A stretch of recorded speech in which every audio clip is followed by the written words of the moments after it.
예, 오늘 아침에 우리가 읽은 본문에는 이제 두 가지 얘기가 언급되는데요. 먼저 1절부터 3절까지 내용은 뭐냐면 이제 사람들 사이에 어떤 분쟁이 일어났을 때 재판을 통해 가지고 명백한 이제 그 잘못이 확인된 다음에 설령 그렇게 해서 어떤 그 사람에게 벌을 내리고 하는 일이 있다고 하더라도 잘못한 사람을 너무 지나치게 다루지는 말라고 하는 말씀을 권면하고 있습니다.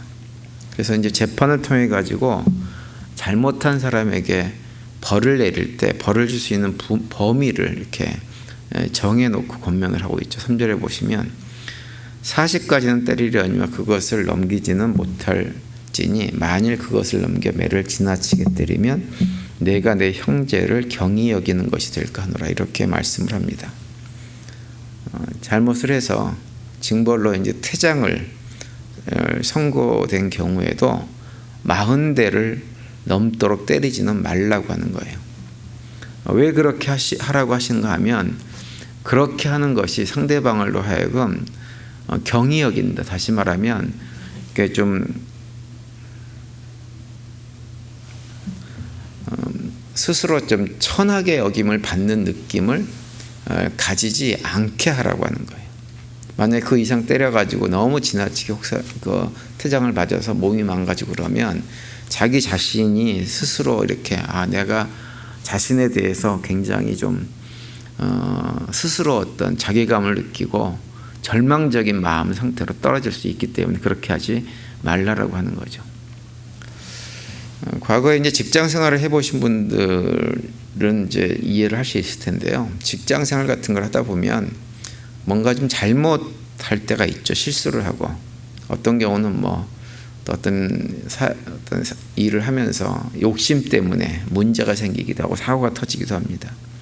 그런데 이제 그렇게 잘못을 했을 경우에 그것이 뭐 사람을 죽였다든지 사람을 죽게 했다든지 해서 목숨으로 대갚아야 되는 일이 아니고 좀 벌을 받아야 되는 그런 경우인 경우 너무 그 대가를 가혹하게 치르도록 하지 말라라고 하는 거예요.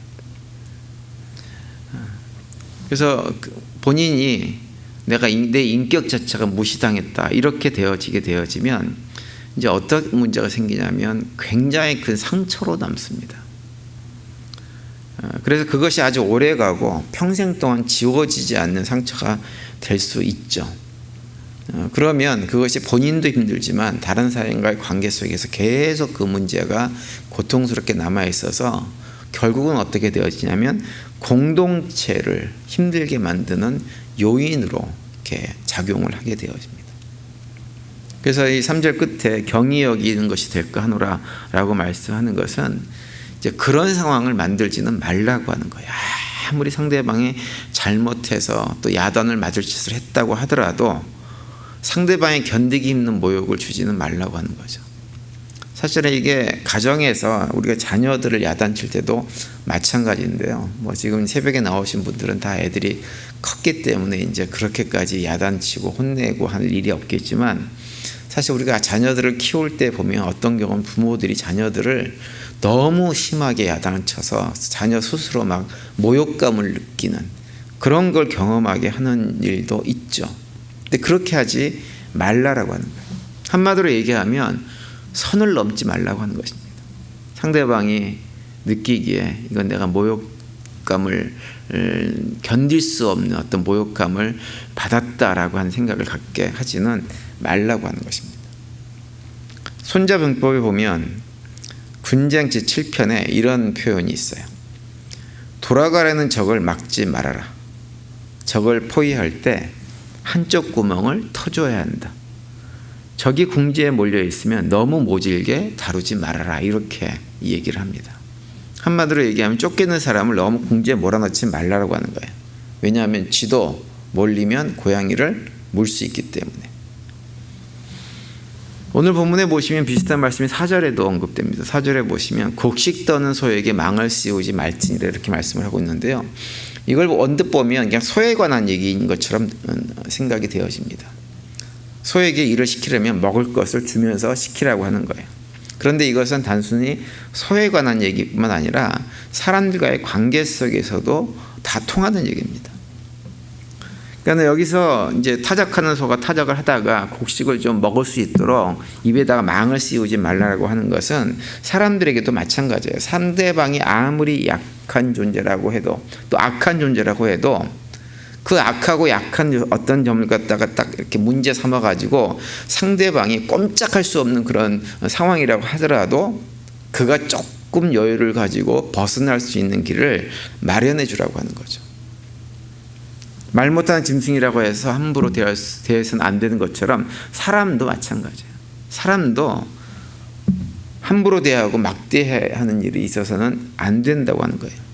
최소한 상대방이 지키고 싶어 하는 것은 지킬 수 있도록 우리가 허락해 주는 것, 그것이 공동체를 위해서 유익한 것입니다. 우리가 아주 어렸을 때 이렇게 아이들하고 이제 친구들끼리 놀다가 뭐 딱지치기를 한다든지 구슬치기를 한다든지 그러면 이렇게 한 아이가 몽땅 다 따버리는 경우가 있죠. 그럼 어떻게 하나요?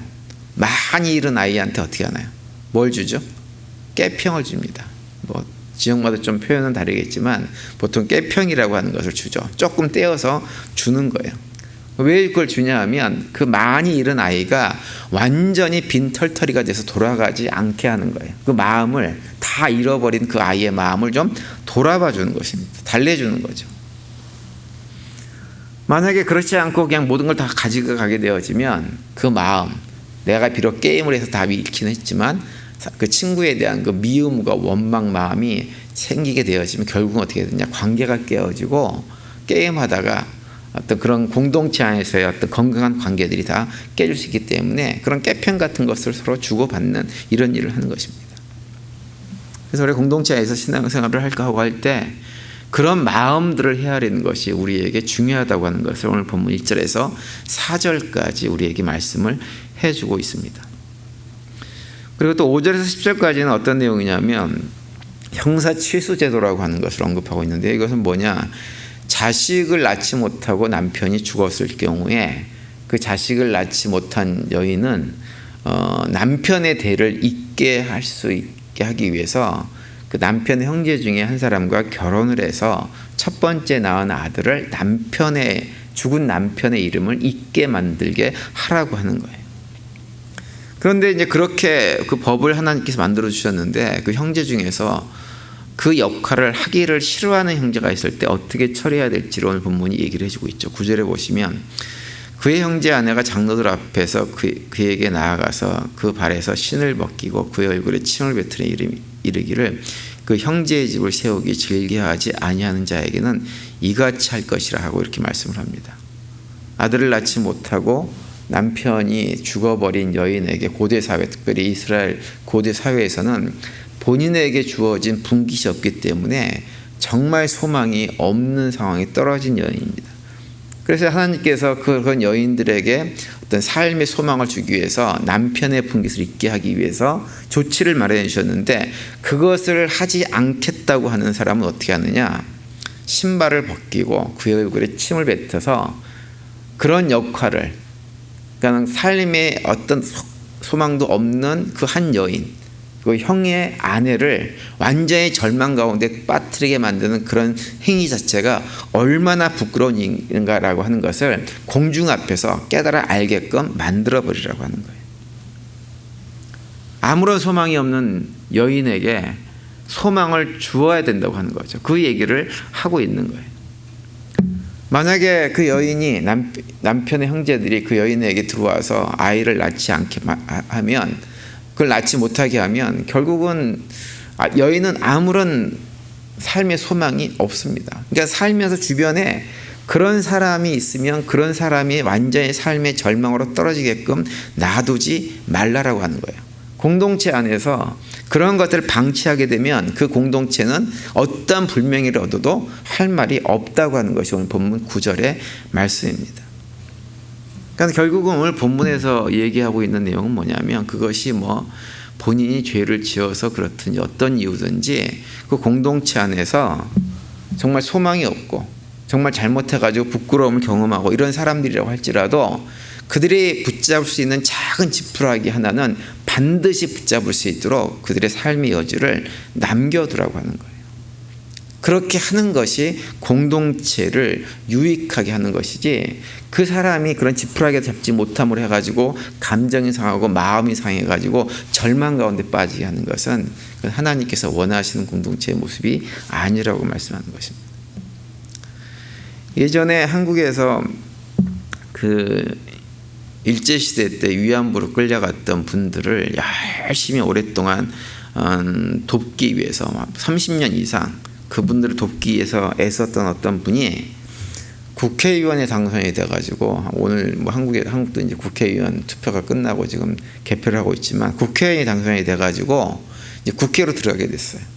그런데 자기들을 그렇게 오랫동안 돌봐줬던 그분이 국회의원에 대해서 국회에 들어가게 되어지니까, 그 위안부에 속한 할머니 한 분이 기자회견을 해가지고 그 국회의원으로 들어가신 분을 갖다가 막 비난하는 말씀을 하셨습니다. 그래가지고 뭐 이분이 그 기자회견을 2번을 하면서 그분을 많이 비난을 해가지고 사회적으로 공론화되어지고 시끄러웠어, 한때.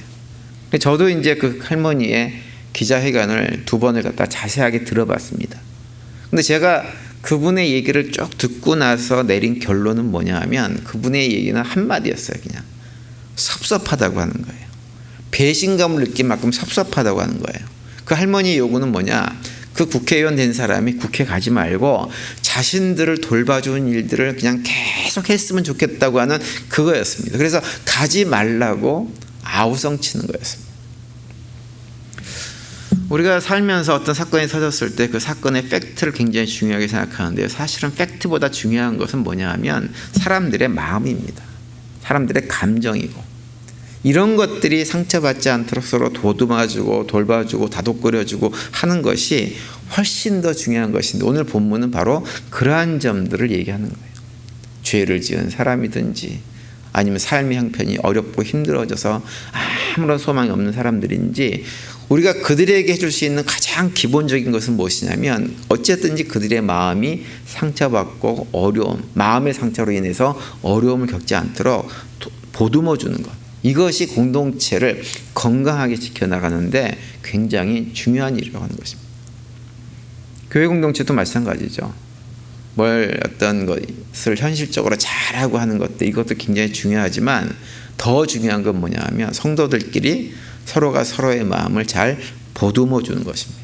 위로하고 격려하고 소망이 없는 사람들에게 소망을 가져다 주고 힘을 주고, 그 다음에 큰 잘못을 한 사람조차도 너무 막 몰아세우지 말고 그가 비껴나갈 수 있는, 피할 수 있는 길을 마련해 주고, 이렇게 하는 것이 하나님 백성들의 공동체 참 모습이라고 하는 것을 오늘 본문이 우리에게 말씀을 해주고 있습니다. 오늘 하루 지내시면서 주변에서 만나는 사람들에게 수치감, 절망감, 무력감 같은 상처를 주는 삶이 아니라, 그런 상처가 있는 사람들을 오히려 덮어주고 감싸주고 치유해주는 하나님 백성으로 우리 모두가 살아갈 수 있게 되기를 간절히 바랍니다. 그래서 우리가 속한 공동체를 더욱더 건강하고 행복한 공동체로 만들어 나가는 일에 귀하게 쓰임받는 복된 하루가 되시기를 간절히 축원을 드립니다.